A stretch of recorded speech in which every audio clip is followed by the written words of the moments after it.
বন্ধুরা কেমন আছেন আপনারা সবাই? আশা করছি অনেক অনেক ভালো আছেন। আজকে আমরা কিন্তু নবাব নন্দিনী কর্নারে চলে এসেছি, রাইট? তো আমরা এই মুহূর্তে কথা বলছি নবাব নন্দিনীর সাথে। আঙ্কেল, তুমি একটু বলো যে তোমার এই যে সব তোমার বাবার যেসব ক্রিয়েটিভ যেসব কাজগুলো করে থাকেন এবং তোমার যে মাছের কালেকশন বা এই যে আমি দেখতে পাচ্ছি এখানে পাখি রয়েছে, হ্যাঁ, এই যে কালেকশন এই সম্পর্কে তুমি আমাদের কিছু শোনাও। আমার নাম নন্দিনী।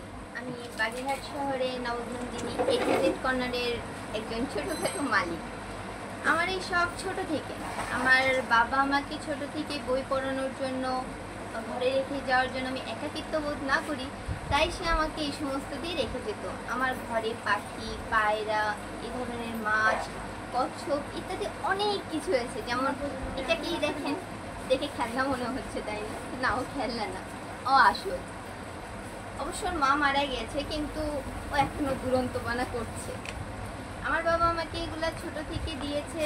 আমার বাবা এই সমস্ত কাজ নিজের হাতে করে।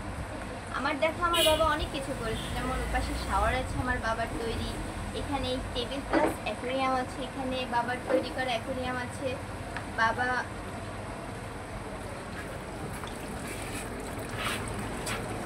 কি করবো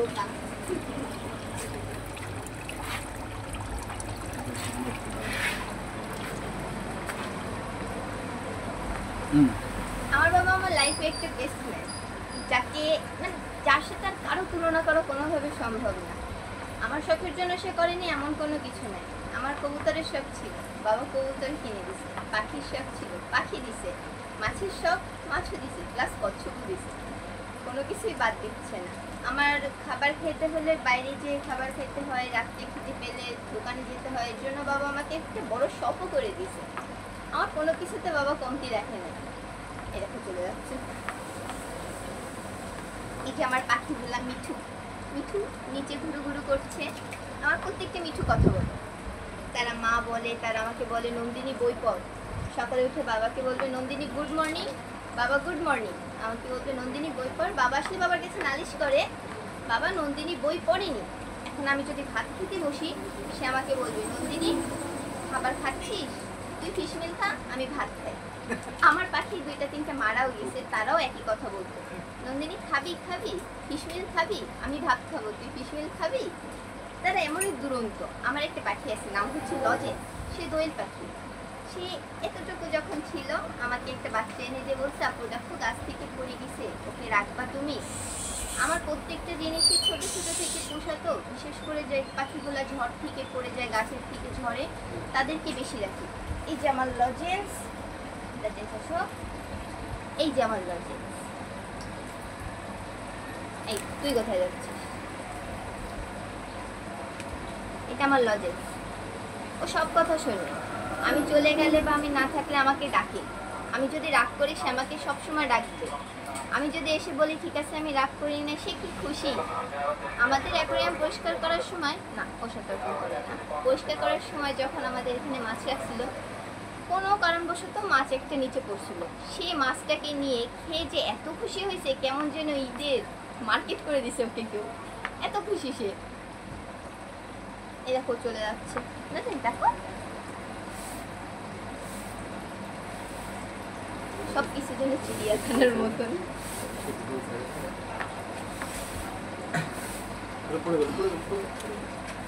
আম্মু, এখন আমরা তোমার কাছ থেকে আসলে তোমার অ্যাকোরিয়ামের পরিচিতিটা নিব, যে অ্যাকোরিয়ামে অ্যাকচুয়ালি কী কী মাছ আছে, কী কী সংগ্রহে আছে বা কী আছে, টোটাল বিষয়টা আমরা একটু জানি। হ্যাঁ,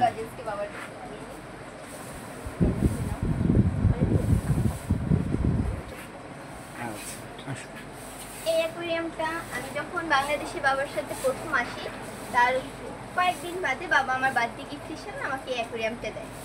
আমি যখন আসি তখন থেকে আমি এই কচ্ছপগুলাকে দেখতেছি। কচ্ছপগুলার বয়স প্রায় 20 বছর, 18-20 বছর।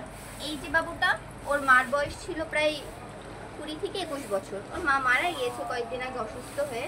তো আমার এই অ্যাকোয়ারিয়ামের ভিতরে আরও মাছ ছিল, তারা মারা গেছে। দুইটা বড় বড় সাকার ফিশ ছিল, বাবা রান্না করে খেয়ে ফেলেছে, আমিও খাইছি, মজা লাগে সাকার ফিশ। এটা হচ্ছে ফলই মাছ। সাধারণত সবাই ফলই মাছ সাদা রঙের দেখে থাকে, কিন্তু আমাদের ফলইগুলো একটু ডিফারেন্ট, ওরা একটু কালো।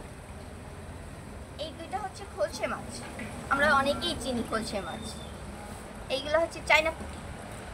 চায়না পুঁটি অনেক ছিল, ডিমও হয়েছিল, বাট আম্মু রান্না করে দিল কষ্ট।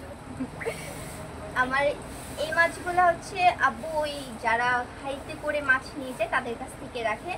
আব্বু সবসময় আমাকে শিখাইছে, দেখো আম্মু এই যে মাছগুলা পানির ভিতরে কি করে থাকে সেইগুলো দেখার জন্য আমরা অ্যাকোয়ারিয়াম ব্যবহার করি। তুমি দেখো ওরা সবসময় জলে থাকে, ওরা কিভাবে গুঁড়ো গুঁড়ো করে, তুমি এগুলো দেখো।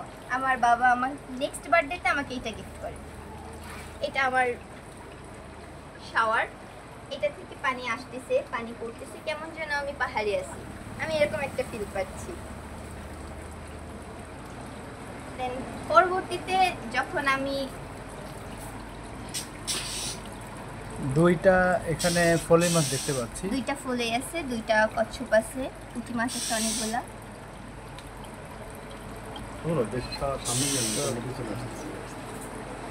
ওই যে আমার লজেন্স কোকা কোলার উপরে ঘুরে ঘুরে। ওই যে আমার ওকে সামনে ঘুরছে। আর ও তো নিজেকে পাখি মনে করে, ও তো নিজেকে পাখি মনে করে।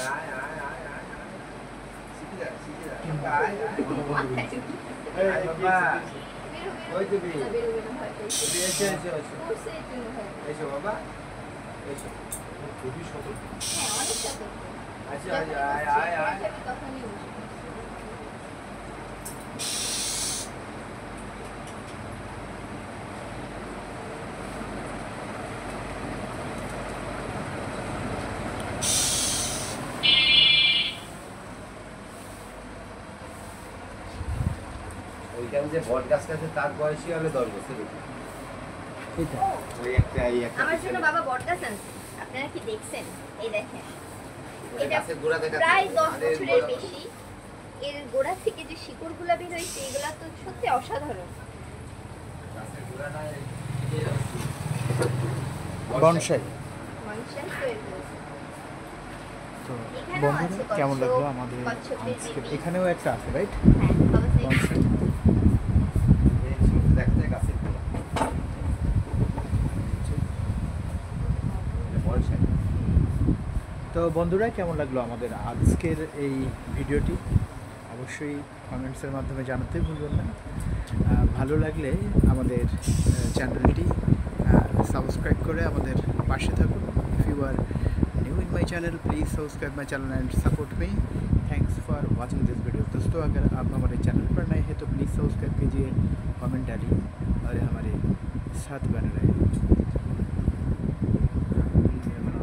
आप लोग ये जो आपने देखा इसके लिए तो एक लाइक, सब्सक्राइब और बेल आइकन ज़रूर चाहिए। और अगर आपको ये सब करने की ज़रा भी ख्वाहिश हुई तो अंकल वीडियो पे नंबर दे देंगे, हमें ज़रूर बताना।